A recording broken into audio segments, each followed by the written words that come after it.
What's up guys? Welcome back sa aking YouTube channel. So kung bago ka dito sa aking channel guys, at gusto nyo matuto regarding coins at banknotes, pakiclick na lang yung subscribe button at saka notification bell para updated po kayo sa mga bagong videos na i-upload ko. So ngayon guys, sino sa inyo yung inabutan itong mga ganitong banknotes? So pag-uusapan natin ngayon guys, itong mga banknotes po na ito, which is from 5 pesos, which is ito pong papel na hawak ko. Meron na rin po ditong 200 pesos at saka hanggang 1,000 pesos po ito. So ngayon guys, itong mga banknotes na ito ay sobrang common po, no? Itong mga ganitong banknotes natin. So pagdating kasi sa mga banknotes guys, hindi lahat po ng inaakala nating luma or mga old paper bills is mataas na po yung value.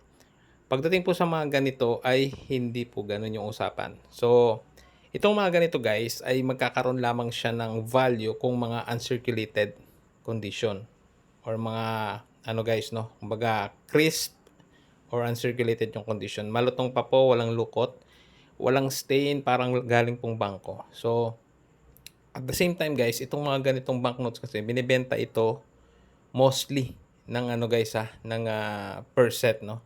So may mga ibang series kasi yung mga banknotes natin, yung mga ABL, Filipino series. So itong mga ganitong series po ay binibenta rin as set. So medyo mahihirapan po kayo kung may mga ganito po kayo na pa isa-isa lang. Tapos hindi pa po maganda yung condition. Kasi magkano lang din po yung set nito. Kahit po meron siyang 1,000 pesos na banknotes or denomination ay hindi rin po ganoon kataas ito, no? Itong mga ganitong banknotes. Ngayon, pagdating naman po sa mga bundle, possible po na may benta kung meron kayong mga naitagong mga bundle nito na mga uncirculated condition. Possible po yun. Pero pagka wala po, mga ganitong common lang or hindi na po maganda yung condition niya is mahirapan po kayo mga ibenta or